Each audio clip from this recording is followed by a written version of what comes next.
And welcome to another live support desk on this lovely day. It's raining outside at 4 p.m. in the afternoon in the UK. Okay, so already ready to go. I'm just going to drop the link into the chat so that you guys can jump in, and I should have people starting to come in soon on the channel. So this is our regular Thursday live session, and I'm just going to put jump in on the group. So this is live streamed into our Facebook group.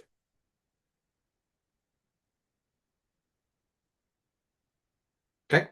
So what I want to do first of all, hi Kelly, hi Dan, hi Sally, and hi Zoe. Good to see you all. So 2 seconds, I'm going to just put our little policies up. So just watch this. We like you to come on camera, and people on camera take priority. Okay. So we always put a replay of this on our YouTube channel. Okay, so the questions you ask are all transcribed so that people can get answers. So this is really important for you to know. So I'm just going to go through the policies, and you can then just jump in, and I'll just open the cameras up and you can come in. What to expect during this live support session. These recordings are put onto our YouTube channel as replays. They may also be used for our social channels. You have the right to turn your camera on or off. You have the right to come on camera or not. Participants that have their camera on take priority to questions. Only after the questions asked by live participants will questions in the chat be answered. Let us begin and get you moving forwards with your Zenler site.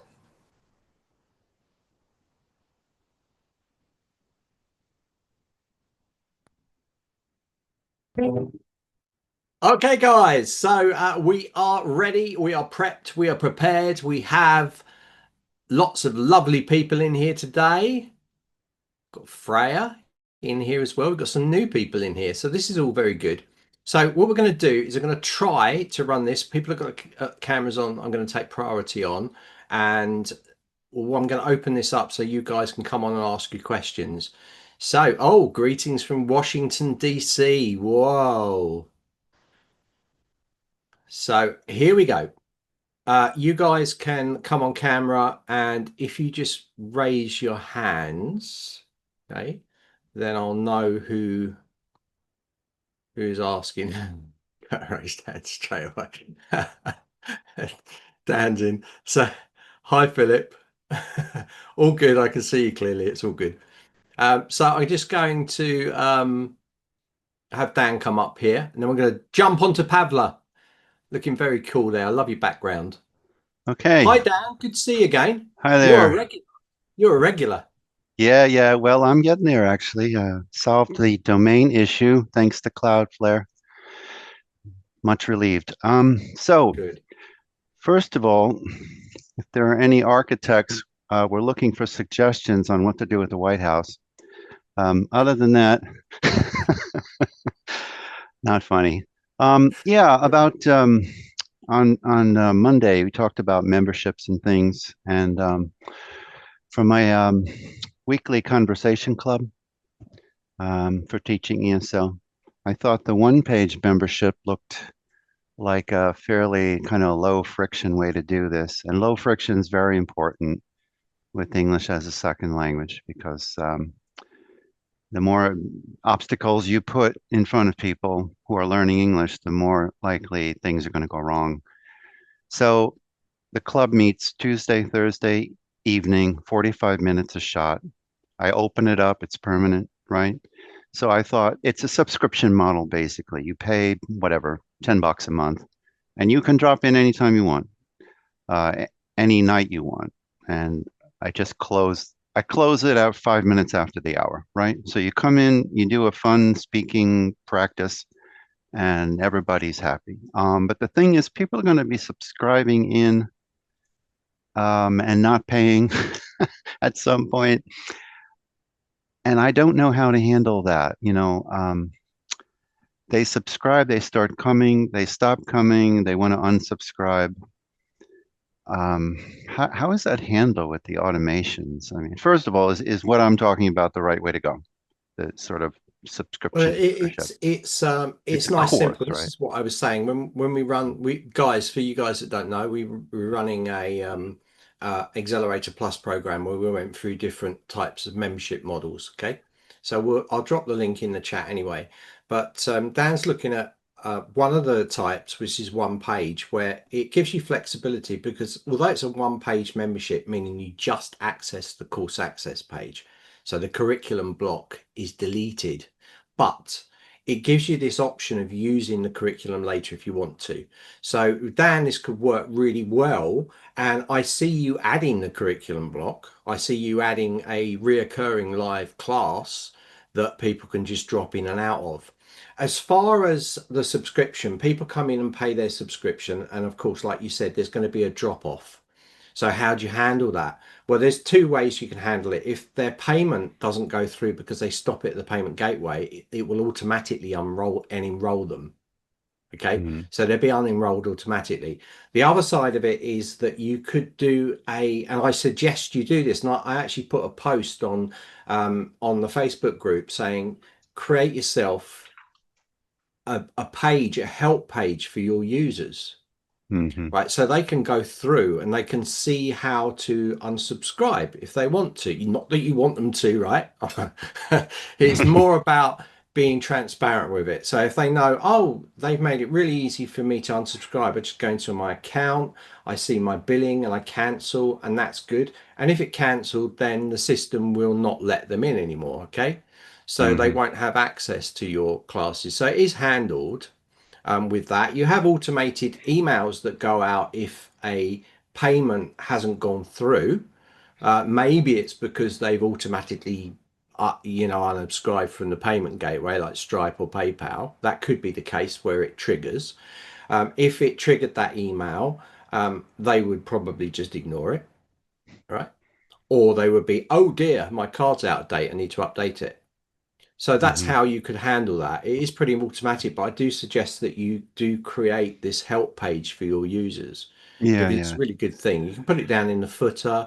You could also on the welcome emails put the link in there saying, look, watch this. This is just if you need help, if you're stuck, if you need to, you want to leave the program, or you want more information, or you want to know your next step in the journey or something like that. Because although you're offering them a membership where they can come into lives and they can view content, you probably would want to upscale this and have something Yeah. else where people can That's come in. actually the method behind the madness is that I don't see making a tremendous amount of money from the subscription, but it's a way to build a relationship, build trust.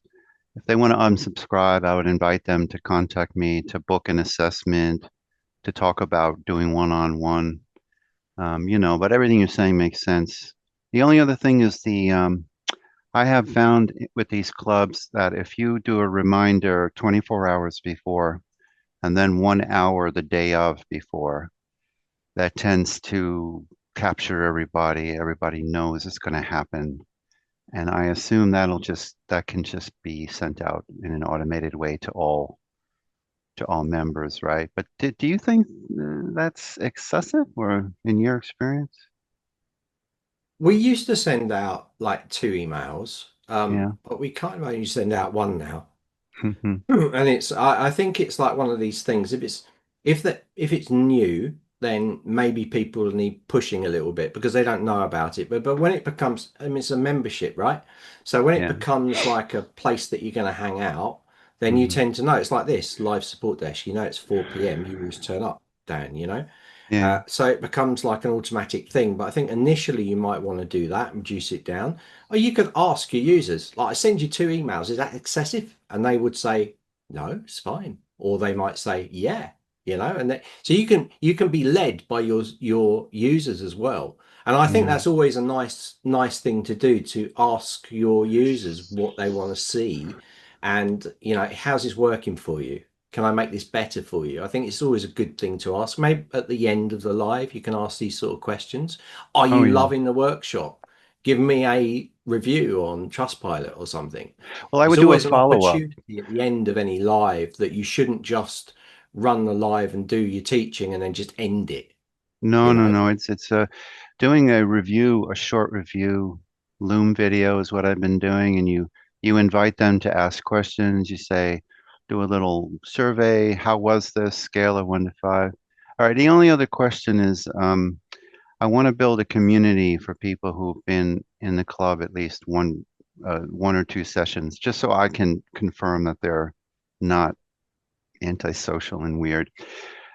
Is there some automated way you could trigger after they attend to say 2 sessions to invite them to the community to meet other students, practice with them, that sort of thing? I don't know. Right. So you can tag them to come into the live, but that might tag them each time. What I think I'd do if I was you, especially when I'm beginning, is have the people come in after it finishes, go to your filters, Mhm. and you can search for them in there. Hold on, I'll just do a quick screen share here so Yeah, you can. I don't mind doing a bit of that manually, but Yeah, you I want could to avoid automate it. anything I can. Yeah. Um, which screen am I seeing? Oh, I'm seeing the wrong screen. Sorry, I've added three screens. So I'm getting confused which screen. Right, this is screen three, right? Okay, so inside here, you can do these advanced filters. So you can just like add a filter in here, and you can go um, down here, attended live class. Okay, Oh. so then you pick the live class. I haven't got any in here. Apply the filter, and it would show them.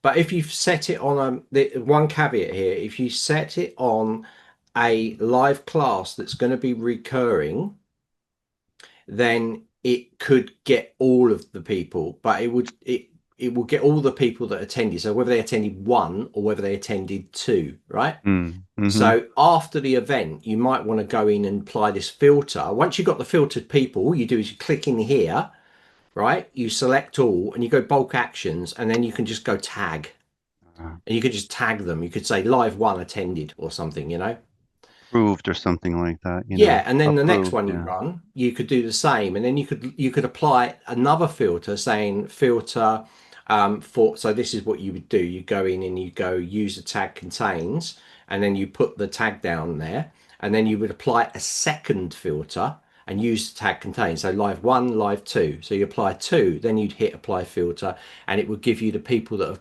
got tags live one and live two. Does that make sense? Yeah, no, and that it sounds great. I'm glad this is recorded. But no, this is brilliant. Thank you. It sounds like I've got the right option. I'll just uh make some room for the other people.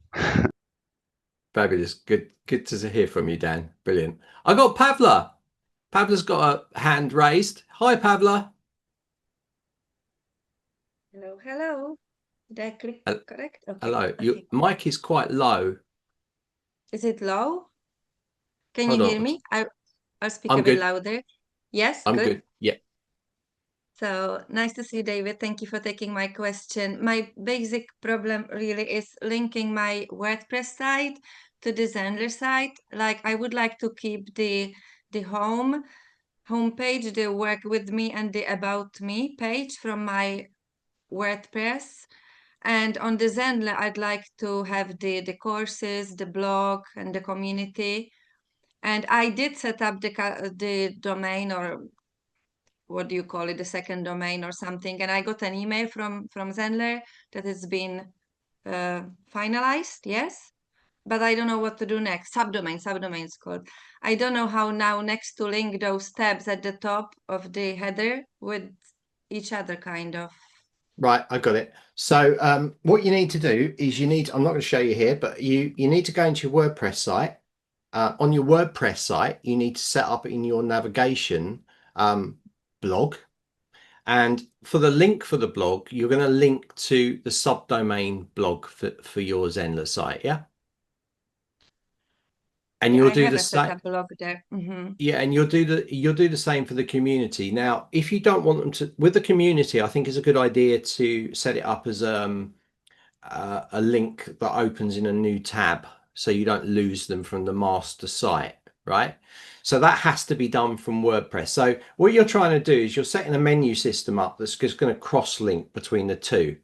So then when you're in Zenler, you're then going to go in and you're going to link back.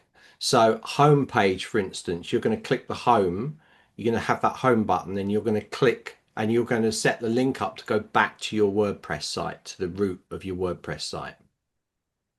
So I have to put on each because basically I have two websites, yes, two URLs. On each one of them in the header, I have to put all the tabs I want and link them together. Yeah, absolutely, because you're linking from one site to the other. That's all you're doing. I'm just gonna just try and show you some.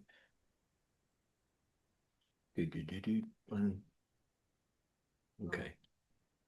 But on the blog page in Zenler, there isn't really where on the home page there is like to choose which page to use as home page and you put the link. On the blog page and courses page, I don't know where I would put the link. Like no, but that would be in the WordPress. To be honest, I didn't even figure out how to put the courses on the header yet properly, because I'm not sure if to do go to or if to do, I don't know really what to do because I have one course so far. Well, all you need to remember, Pavlo, whatever you want to do, whether you want to do big CTA blocks on your WordPress site to courses, you just basically cross-link. So you have to jump. So if you want it to go to the courses page on the Zenler site, you just have to put a link from your WordPress site, wherever you put it, to Zenler, and vice versa. So if you want people to go back to a particular blog post in your WordPress site, then of course you put blog in there and you'd link back to your WordPress site from Zenler. So it has to be back and forwards. Try and mirror the design look of both sites. Yeah. Right? So they look the same. Otherwise, you do get this thing where people do this often, their WordPress site and their actual Zenler site are completely different. So people get a little bit jumpy with like, what's this site? It's completely different to what I've got, you know? Yeah. So you have to make sure the theme runs through. It doesn't have to be exact, you know? No, that I But it needs understand. to And look. I understand what I'm doing, this cross-linking. The question is how to do it, especially like on the Zenler side. That's more Yeah, my it's question. pretty, I mean, it's pretty simple. You used to using your WordPress site and setting up links. Yeah, I take it that you're pretty You've done it, good. yes. Yeah. So you know how to set up links inside Zenler, yeah? No, I let me mean, show you. Let me show you them. Just in case, but it's super, super easy. Here we go. So if I go into a page on this site and could you show me with courses maybe? well, it doesn't really matter, you Oh. know. So I'm just showing you how to set a link up wherever it goes to. So if I had, this is the Zenler site. So on the Zenler site, the course, it would just go internally. We're talking about an external link here. So we're talking about going from the Zenler site to your WordPress site. So they're two separate sites, right? Doesn't matter where they go, it's two separate sites. So if we're talking about just the navigation at the top, I can pick any of the pages and you can set a link up between the two. So I've got my navigation at the top.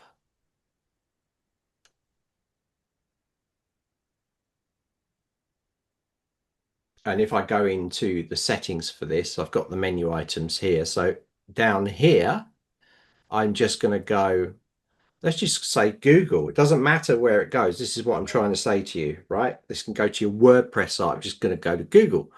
I'm going to go action, go to link, and then I'm just going to put Google in here. So https / google.com, like that. I can open in a new tab if I check this button here. If I don't, it'll open in the same page. Yeah. So I'll turn it on, click save, and now you're going to see it appear up there. So if I save this page and go to the So if we go to the preview here, you see I've got Google here. So if I click Google, I've put it in there wrong. I've put Google, but it's gone to what I've put in there. Yeah. Okay. So that's how you Okay, do it great. from Zenler. Like I'm not going to show you how to do it in WordPress because No, no, no, I've been messing no, my no, life just site up. Zenler. And if I'm That doing the course, like we did the course at the accelerator, we did the course, but I don't have it at the header. I don't have it up there. What should I make it like the action of that? you Like I you managed to put course. sorry, are you going to all of your courses or are you just going to I one just have course? one so far that we did during the accelerator. Right, so the link that you want to use will be probably the sales page then. Yeah. So that's Ah, probably the link that you'll use. So the okay. link that you'll use here, let me just Mm-hmm. show you. So if I go into my courses, let's just say I'm going to go into this course. So I'm going to go to pages. And if I want them to enter directly into the sales page, that's the sales page. That's the checkout page. I'm going to copy that link and that's the link I'll use. So if I want them to take them into that course, I can edit this. Okay, So that's I can just interesting. paste that link in there and I'll put Pabla so it shows up. Okay. And I'll click update. And now that's done, I'll save this. And if I refresh, I should get Pavla there. And this will take me to the course because I've just copied the URL for the The course. So I'm specific now on the course. sales page. Okay, that's great. And if you had many courses, what would you do? You probably go to send them to the guys. Can you answer this in the chat? Lyric will. Lyric knows this. So if we go into site, all of your courses appear, well, all of your courses actually appear wherever you put the all courses block, right? So you could have all your courses on the homepage, for instance, but by default, Zenler gives you a all courses page. So if we look down, all courses, see there? So if I preview this page, this is the link for all of the courses that I've got. So if I preview this page, this is the link I would send them to. So I've only got one course in there. Yeah. Okay. But if I have multiple courses in here, I haven't published the others, they would appear in here. And that's the URL that I would use in that case. But this block, this all courses block can be put into any page, right? So you don't necessarily have to use this page, all courses, because it's a dynamic block that can be put into all of the pages. If we look in here and we go to courses, you're going to see that you have all course block here. See that? There's another Yeah, one with a filter yeah. and there's one without. So if I drag this in here, this page, although it's a support page, has now got the courses block in here, which I've called out offerings. Yeah. Okay, amazing. Thank you. Thank you. I leave space for the others. Thank you very much. This was very helpful. That's all right, Pavla. So just to recap, if you don't want to drop it into another page, but you want to show all your courses, that's the link you can use. But if you've only got one course, probably best to send them to the sales page. Yeah. But if on your WordPress site, you're talking all about the course and you're basically selling it on your WordPress site, you could send them straight to the checkout page. So you've got that option as well. Okay. Perfect. Thank you. That's all right. You are welcome. So I don't know who was. I think it was Kelly. It was you, wasn't it, Kelly?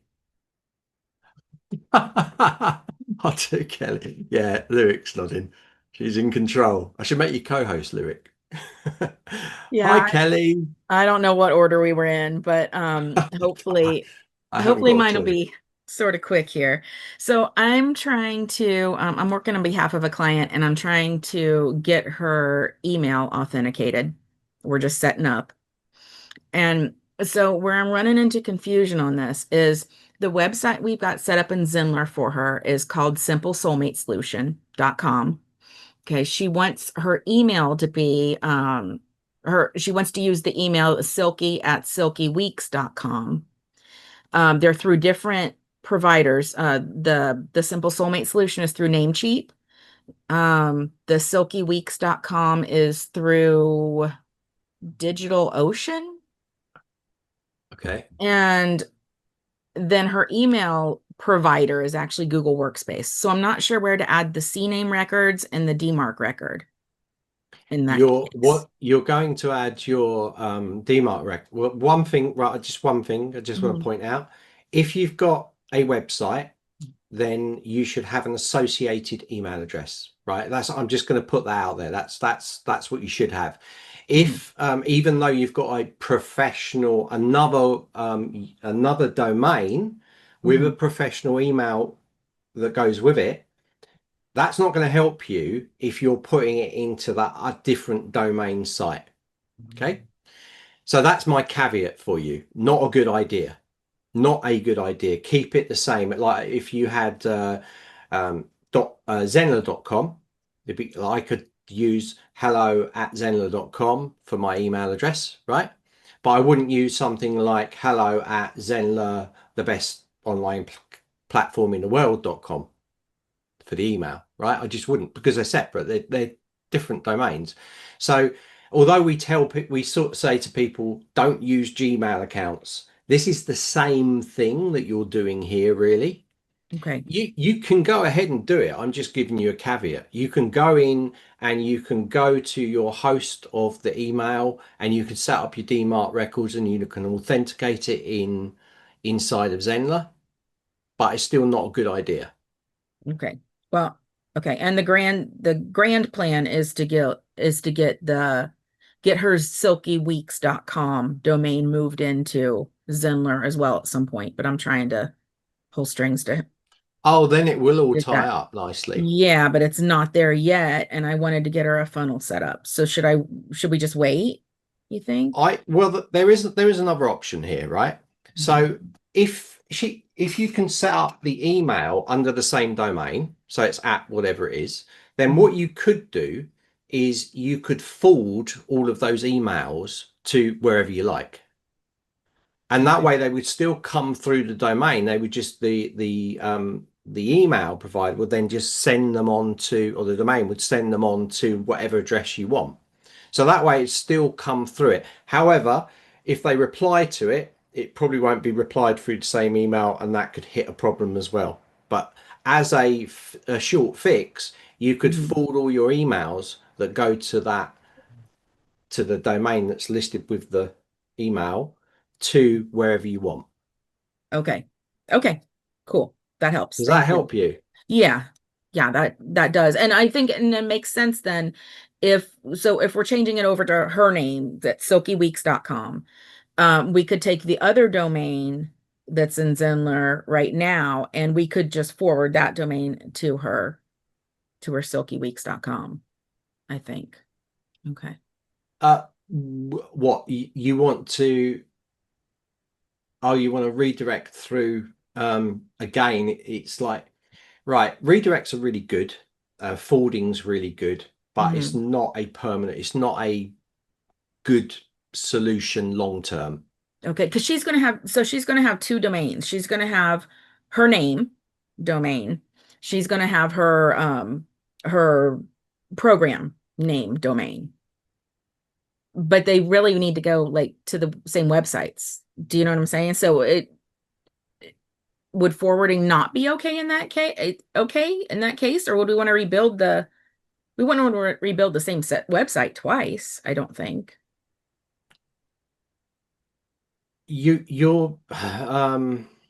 It's being forwarded, so it can mess up your getting good rankings on things like Google. Oh, okay. You know, everything needs to be, let's just think, everything needs to be clean, you know. I mean, you could do redirects within a website to a domain, but then the domain name at the top's going to change. So it's like I always like to use, like I said, like we talked earlier, I've got a WordPress site, but I've got a Zenler site as well. So my Zenler site is a subdomain, but it's off the main domain. It's mojo.design. So the actual Zenler site is courses. It's a subdomain, but my email address I use in it, even though I've got other sites and other professional email addresses, I would not use those. I use it all the same. So it's like inquiries at Mojo Mojo, you know, it's all under the same. It's all clean. There's no redirects going on in there to different email providers, to different email accounts, to different websites. It just makes the whole thing messy. And when search engines hit URLs, they follow it, you know, and they follow it and they see a domain name change. And what's going on here? And it looks dodgy, because this is what a lot of fraudsters do, Gotcha. right? So she's basically not intentionally, but she's causing a flag to be raised that doesn't need to be raised. Okay. Okay. I got it. Great. Very helpful. Thank you very much.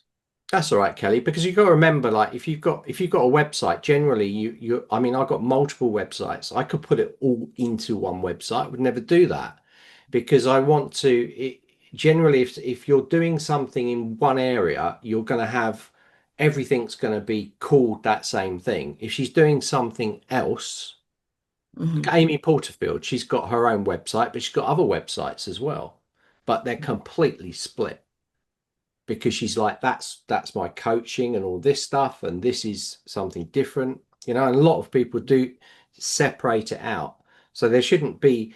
You can link between them, saying I do this as well, courses, and then it goes under my name, but you're putting in there and it's fully transparent. It's not like going somewhere and hitting and bouncing off without telling the people what you're doing.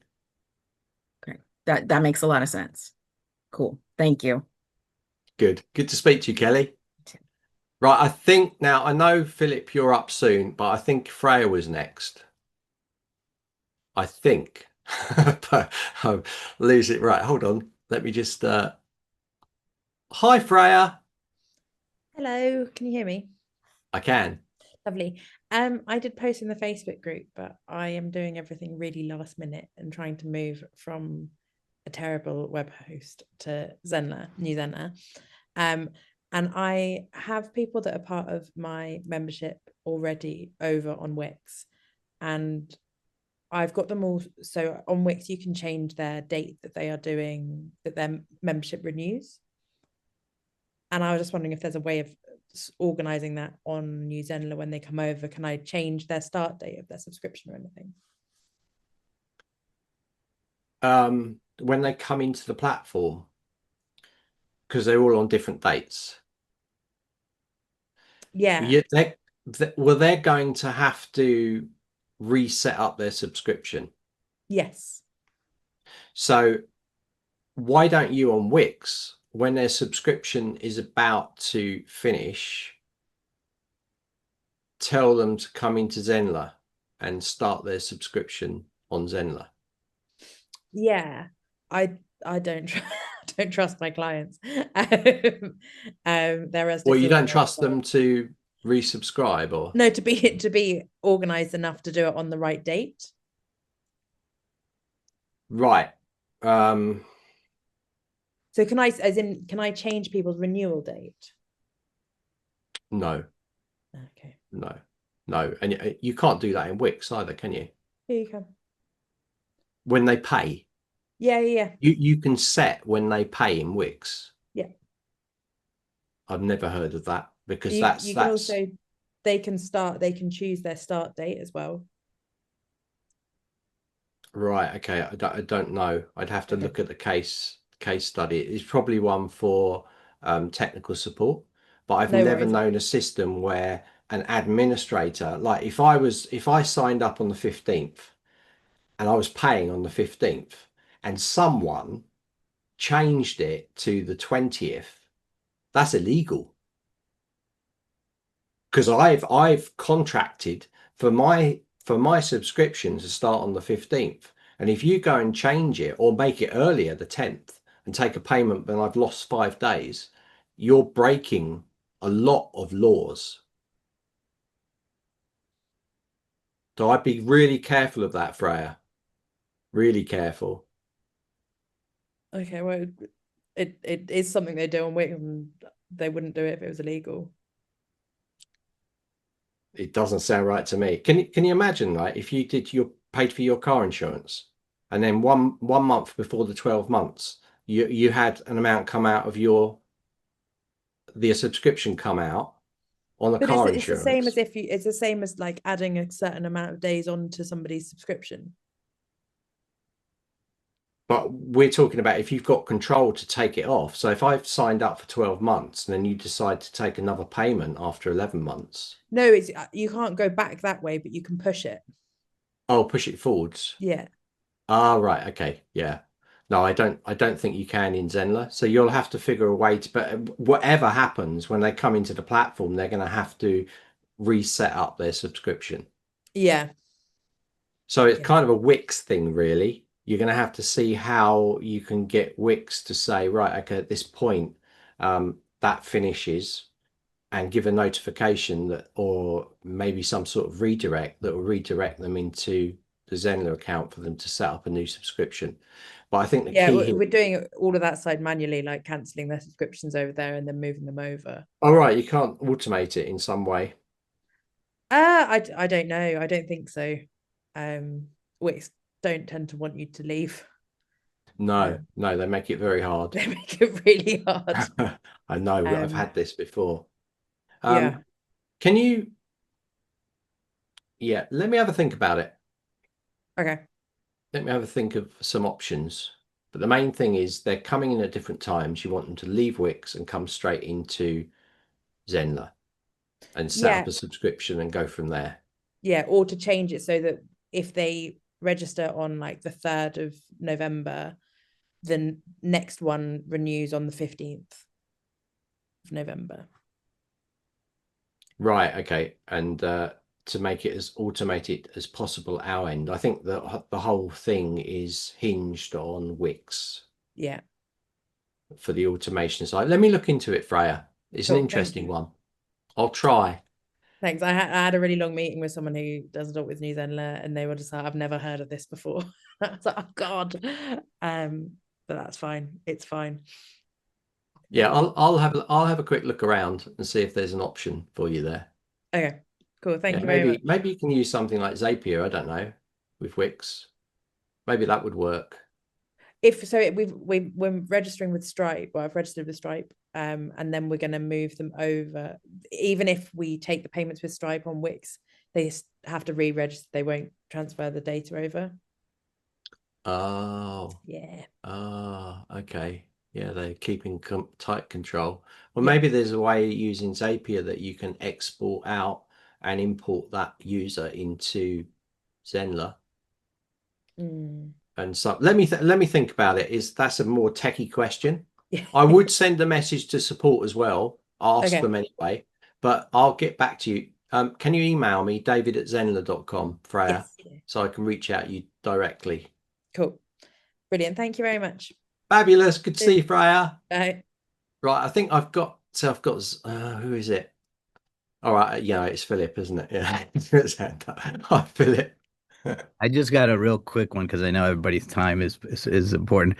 When I send out a test email from Zenler, I don't get it to any of the email accounts that I'm sending the test to. Is it authenticated, your email address? I believe so. How would I do that? Or so you do it and then it stopped doing it. So I'm trying to figure out, maybe, I don't know. But tell me the authentication thing. Yeah, so you want to go into I'll drop a link actually in the thing. So okay, cool. Because what happens is it can go into the spam folder, often called junk. It can go into also what's called the promotional folder as well. Yeah, I've checked those, but I couldn't find it. And nothing's coming through. Right, hold on. Let me just send you a support. I've done a couple of videos. So I'm going to put a video link in the chat. This is just subsequent to what I'm about to show you. So I'm going to drop that video in there, and I'm going to give you a link to the authenticating email domains support doc as well, which is pretty cool. I think the same videos in there, to be honest. And we'll just have a look. So what you need to do is you need to go into your mail. Let me just Okay. Right. Hold on. So under your site settings and under integrations here, you're going to see Zenler Mail and you're going to see email domain authentication. So you want to be checking that the domain matches so we talked about this earlier. So it's like if it was whatever.com, then the email address associated would be, hello@whatever.com. They need to match so that it's going to have the best chance of deliverability. So you go and edit your settings, just make sure it's correct in there, that it all matches. And then you go to email domain authentication. Okay. So inside there, it will take you through the steps, and those documents I've given you will help as well. And that should give maximum chance of it coming through to your inbox. So if it's a like a Gmail email, it's not going to be as effective. No. Okay. For the reasons I was talking Yeah, about. yeah, I got you. Okay. All right. Cool. I got you. It's not. It's the best. I mean, you can't set up DMARC record up for a Gmail account. So you can't do that from the offset, right? Because you can't go on and change DNS settings on Google. So Right. you can't do that from the offset. So having your own professional domain and associated email Right. is the best way forward. And it's so cheap nowadays, right? To buy a custom domain and an email to go with it. Yeah. I got it. It just aligns everything. Yeah. And this is getting tighter and tighter and tighter, Philip, because they're spam and people, taking advantage of other people nowadays online happens all the time. So they're getting tighter and tighter on this stuff. So having everything really clean is just so important. Right. I got you. All right. So yeah, I think that was just my question, and I'll look over the documents. I appreciate everybody's time. So thank you for that. No problem, Philip. Good to speak to you. Good to Bye-bye. see you here as well. Not seen you before. Good to I see know. you. All right, cool. Right. I think I've got Lyric, and then I'm going to come to you, Zoe. Sorry. Hi, Lyric. Good to see you. Hey, I have two very techie questions. If I can share my screen, I'll show. We can't allow sharing a screen. All Sorry. right. So I have, I build all my pages on my own with blocks, but I've got invisible blocks between other blocks that I can't get rid of. They're just probably accidental clicks. They don't show up in preview, but when I'm working with a page and moving, if I move a block up, it has to move twice to even get next to the block above it. So I've got apparently little accidental invisible blocks in there that don't have anything in them. Can I get rid of those? I don't know how to see them. I can't click on them. I've heard of that. It's not happened to me, but I've heard of that happening. People have put blocks in. I'm not even sure why, but I know it's annoying. They don't do anything, but it's kind of annoying, isn't it? Yeah, I mean, they're not doing anything, so that's not a huge big deal. But I feel like on the live you did yesterday that you pulled something out from the left so you could see things, but I think that's only the blocks that you can input.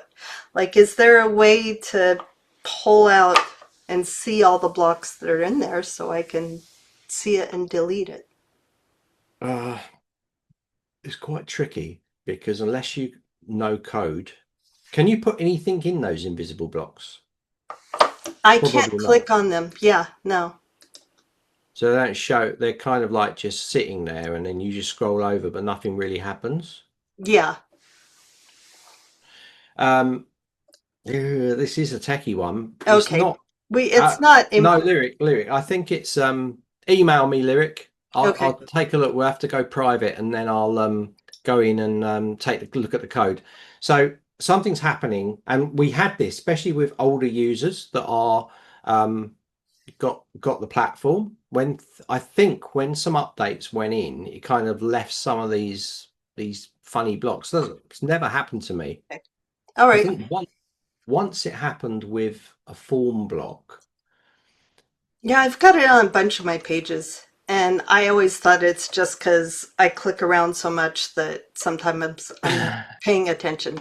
The other question that's really important is on a dynamic checkout form, when people are purchasing a course, we can collect first name, last name, phone, address, but we really need one other piece of information when people buy.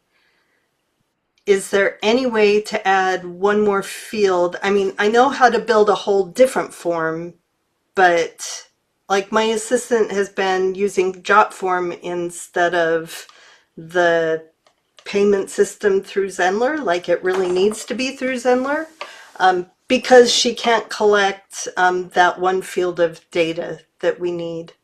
Right. So that we're talking about the checkout page. Yes. Right. So what is the data? Can you say what the data is? She needs the name of the quilt guild that is signing up. Ah, okay. Right. So what you can do, got an answer for you. Yeah. You'll be lucky to hear. So let me go across to the screen. Can you see that? Yep. So under here, if you go into the settings for the checkout block, you've got checkout fields. Yes. You could use one of these. You could use something like phone number, Mm-hmm. and you could use that in there. Now it says phone in there, and I think, so let's make it required. And then I think I'm going to try something now, right? Yeah, I think I've tried this and you can't change the thing where it says phone there. All right. Well, let's see if we can. So that is in language out in the basic settings. But what if we need to, that changes it site-wide, right? Yeah, it does. Is it only for one thing? Look, I just want to try this first. Let me just hold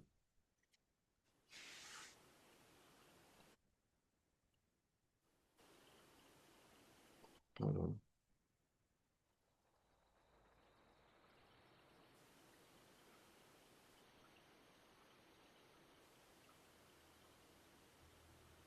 I just want to see if it's going to change. I don't know if that name's going to change on the bottom.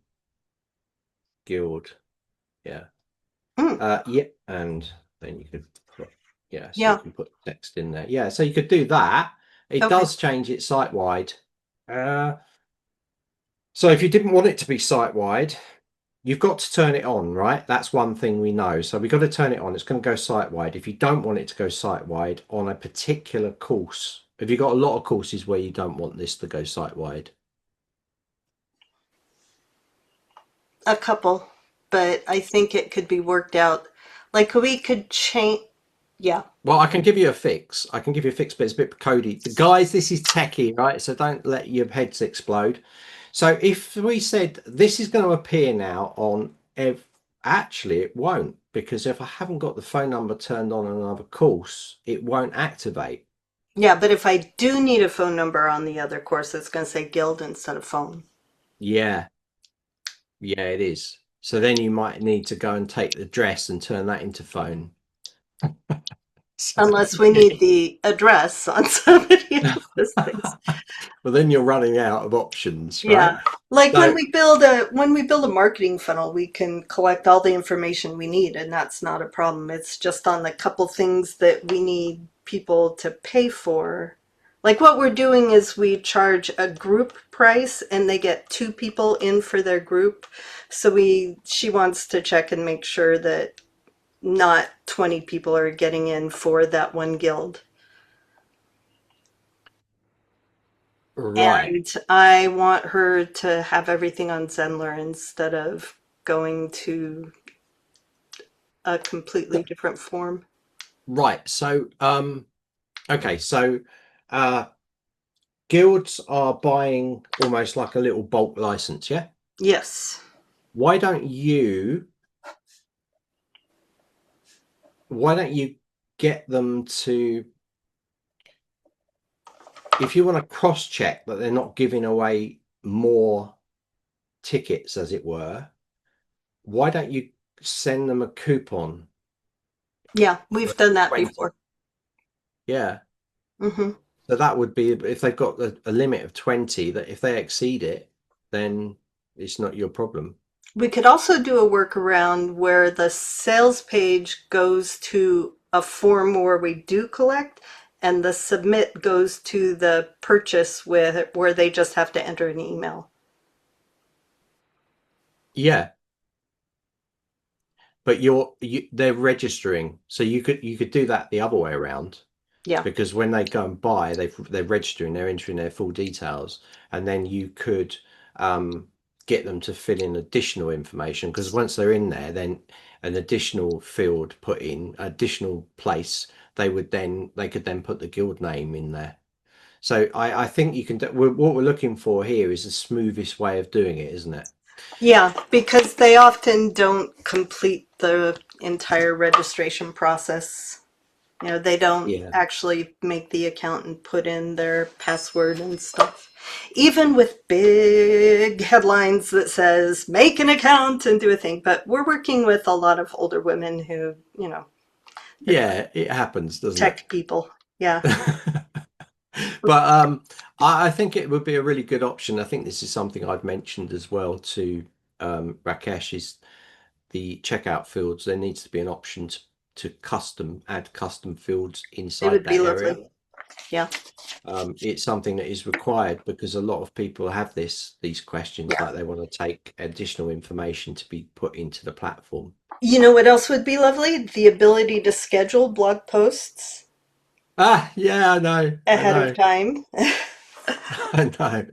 And what was the other thing? One day, Lou. The other thing's One good. day. Okay, thank you so much. Appreciate it. That's all right. And yeah, I think reach out to support about those kind of like invisible blocks, because I think that's something I'll send me an email and I can just go in and have a look at the code. But I just want to share my screen just to show people what you're kind of seeing. So like in here, for instance, what Lyric's seeing is like this. She's got like a row in there like that. Yeah, it's not inside the blue box. Oh, it's outside that block. Yeah, so it's a whole block that is between blocks. That's like when I'm editing, I see a white space. Yeah, like this. Yeah, but it's a little tiny white line. I can't click into it. It's like there's no rows in it, or no. Is there a bit that comes out like this? There is not. Oh, right. Okay, because what you can do is you can.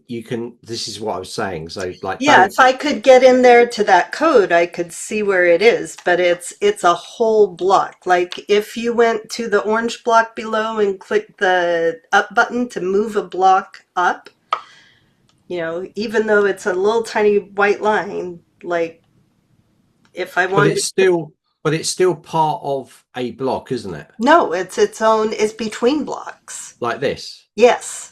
But with none of that. None of that. So like if you go down to the next block and click the up button, how it moves it up just past there, like there's a few things where it has to move up 2 or 3 invisible spaces before it will actually get to the block above it. Oh, so you're doing this each time to get it to go above, but it's not causing any damage. No, it's not. It's just weird. Yeah, I'll need to. I'll send an email and support. We don't need to waste. This is this is not helpful to other people. This is just a weird tech thing that's happening to me. All right, Okay. Brilliant. Thanks. All right, see you later. Hello, Zoe. Hi, David. How you doing? I'm good. Good to speak to you. Good. I just want to say I'm well excited about that sneak peek earlier. I can't wait till that comes online. So cool.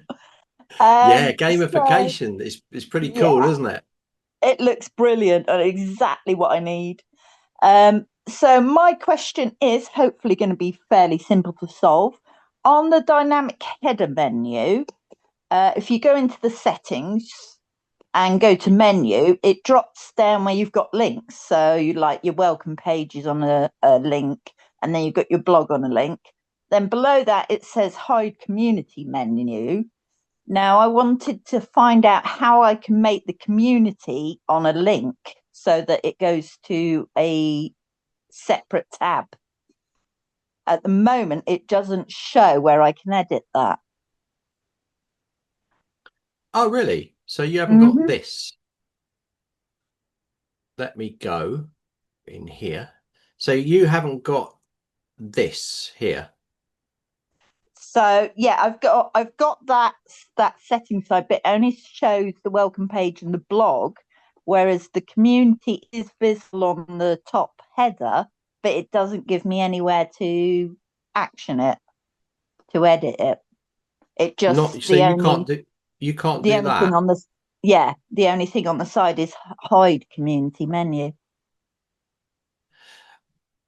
Oh, right. Okay. So you can't see community in there in your admin dashboard. It doesn't show community. No.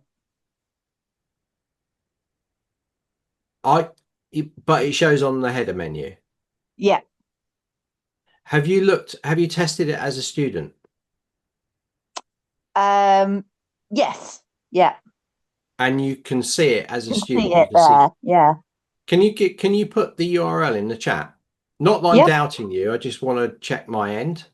Yeah. I mean, it probably is me. Just in case, because I want to just see, because it would be there. It does automatically get generated, but you should be able to turn it off. So if you've just doing that now. Oh, I can see Debs is just gone. She's worked it out. Sorry, Debs. It's like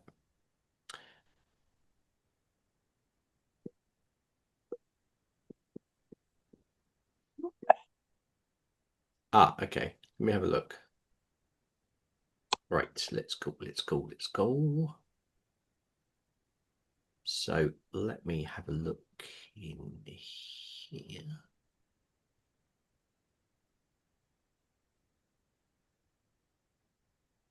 So yeah, I can see it there, and it goes to it no problem, but it doesn't open it in another tab. So like you said before, people will end up there and won't be able to get back. And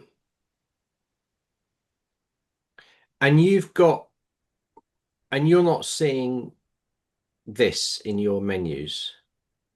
Not the community section, no. So you're not seeing the link that says community in there at all? No, nothing. Just hide community. That's the only bit that I've got. Right. So what I would do, this is strange, right, by the way. So I think you should send a mail to support, because it should be appearing in there. But what I would do, just to solve your issue, is get the URL of the community. So I've got my community here, for instance. Yeah. And then because you're not seeing it and it's not here, you want to hide the community. That'll disappear. And then you want to click in add new menu item. I've not tried this before, but I'm trying it now. Add community in there. Yep. And in the meantime, send a message to support saying, what's going on here? I've had to do this. And then paste your community in there, opening new tab, click save. Yep. Oh, community not allowed. Try something else. Text community is not allowed. Oh, okay. Probably because it's a right. Let's put we'll have to put something else.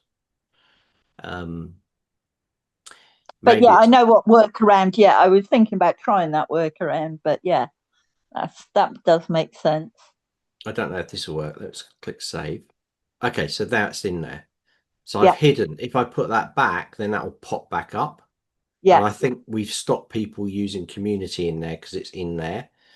But that's a workaround. Now that'll give me a link that jumps up. So if I save that now, but I'm not sure why you're not getting it working. Like I say, I've got your space now. So if I click that, it'll go, we'll actually go to the wrong page, but it'll take me to the community there. Yeah. So that definitely works, but I don't understand why you're not seeing, why you're not having the options in there and you're not seeing it. Very weird. Make sense? Because I've Yeah. done it with several other pages so that they've got separate links that come up in other tabs. So yeah, weird. Yeah, and But yeah, you're I'll in use as the that workaround. I'll use that yeah, well, workaround for yeah, that. try Yeah. like Amit said, put tribe down there. How about Yep. MySpace? MySpace. Yeah, that's a workaround, but that should be working. You can see it's working in my site here. Yep. Yeah, like I say, I've done it with other stuff, so I didn't understand why it didn't do it with that one. So yeah. Yeah, get support to answer that. Also, it'd be Cool. interesting to hear what they come back with, Zoe. Okay. Yep. No worries. Let us know. Brilliant. Thanks very much. It's all right, Zoe. It's quick today. Fabulous. Anyone else? Anyone else for anyone else?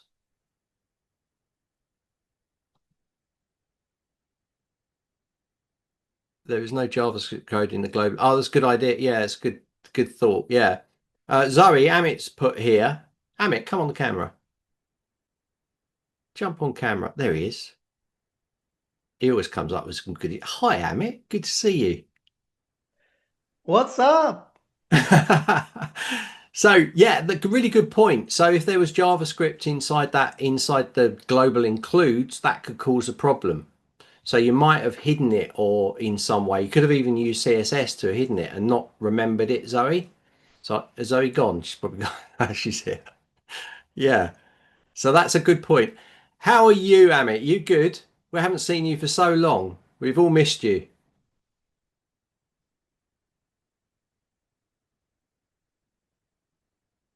Sorry, I had to wait for you to unmute me. I'm good, man.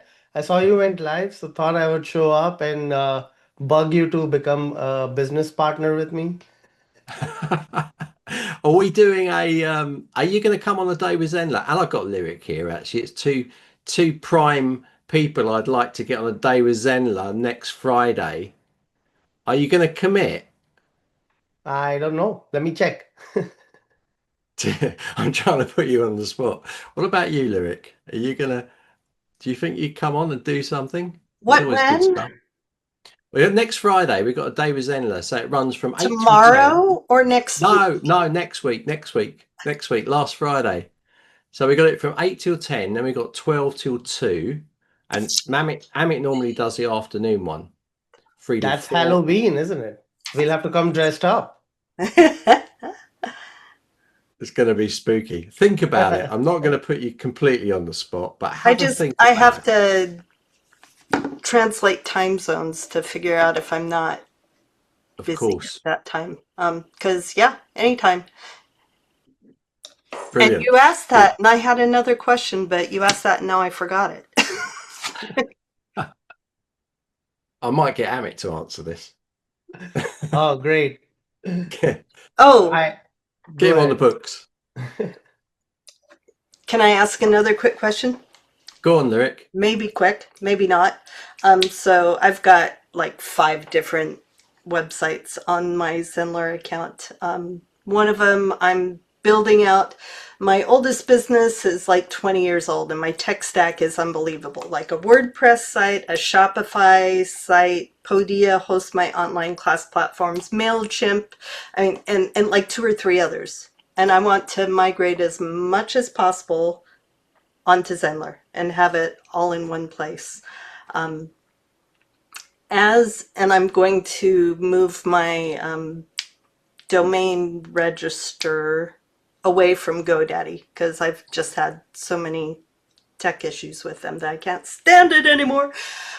So order of operations, like I've been building out the website on Zenler, but does that mean if I build it all out with all these pages and the courses, everything, and then I change the domain and move my URL, my main URL to Zenler, am I going to have to change all of the internal links manually when I change the URL? Or should I change the URL first and then work on building out the Zenler website? Well, I want to hear Amit's view on this. There's a few ways we can go. My 2 cents is move everything first and do the domain last. Yeah, I would just go with that. And if it's 20 years old, you have a lot of SEO juice. I would keep the blog if you want I to. am. Yeah. I've got Yes. decades of SEO stuff. I'm going to keep the blog on WordPress and keep that there and just have it a subdomain. Yeah. That's what I would do. Subdomain the blog and then move everything to Zenler. But the question is, am I going to have to change all the URLs in Zenler manually? Once you import it, I think it updates everything, right, David? It's the page URLs, you would have to recreate them to match the old ones. Yeah, yeah, and that's where it can be, that can be a problem because sometimes the URL slug is different, like in a WordPress site. So it's got things like post / and it depends how you set up the post slug URLs. So if most of it, you'll probably be able to do what Amit said, right? If it's an about us page, you could do about us at the end. And when you do that at the end, as Amit mentioned, when you do that domain shift at the end, everything will match up. So that's what we're looking for. We're looking for matches. So where things don't match, because like in our marketing funnels, for instance, we've got /f / blah blah. You'll have to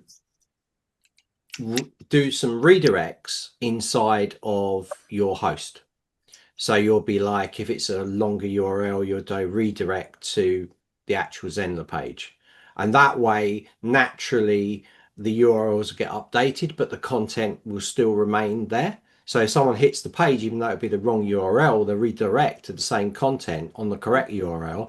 And eventually, it'll take a while, but search engines will they'll go over your sitemap and then give the correct URLs, and you won't lose that traffic. But things like blogs, yeah, I think I agree. It's like if you've got a lot of traffic coming through on your blog, you probably want to keep it there. And we say that all the time. That's why I've got my WordPress sites. It's probably got a few different ones. And you keep them because the traffic that you've got coming through it. I've still got like hundreds of hits a day on my blog spot that was before WordPress thing. So they're all, yeah, I will. Okay. Do you guys like Namecheap? Yeah, I use Namecheap. I use Porkbun. I use Namesilo. I use Spaceship. That's a lot of places. Spaceship seems to be my go-to now because their first year is like $8.88 or something. But if you want to consolidate everything, if I could start over, I would do everything in Cloudflare. Including email? For domain names. For domain names. Do you still, Amit, do you still use Zoho? I used their free plan once, but yes. It's not a free plan anymore though, is it? They still have the free plan, but I don't really use it. I just create emails. So for I use Hostinger for my hosting, and then I just create email inboxes through that. Yeah, yeah. I did a tutorial just on Hostinger recently. Okay. That was quite good as well. It's quite cheap for the email hosting on that as well. So it depends. I use a UK company called Machine Networks for mine because I know the owner. Oh, so I'm going to put in a huge, what Maggie said, on live events and things like that. If there was a time zone converter, that would be amazing. I'm still using Mighty Networks for my private membership and tell you guys if you guys can match all the cool stuff they do there for the community stuff. And that's one of the ones, the time zone converter.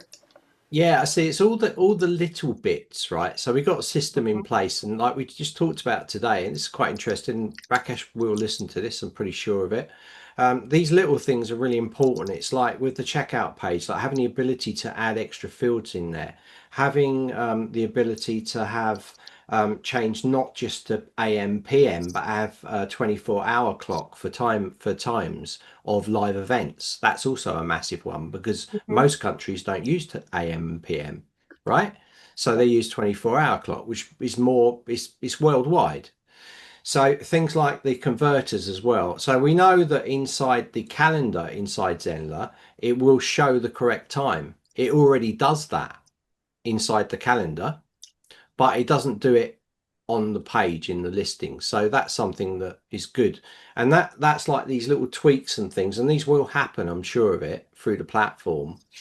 We've got massive things to come out. Amit, I don't know if you saw, or Lyric, gamification. It's going in soonish, right? It's going to be huge. So it's a point system, right, with leaderboards and all this sort of stuff on there. And, you know, like big things that pop up when they reach level 1, 2. You can unlock things to give people rewards as well. Live streams coming in. I'm not saying anything that isn't already known. Live streams coming in. And that's going to be, it's so simple, like 3 clicks.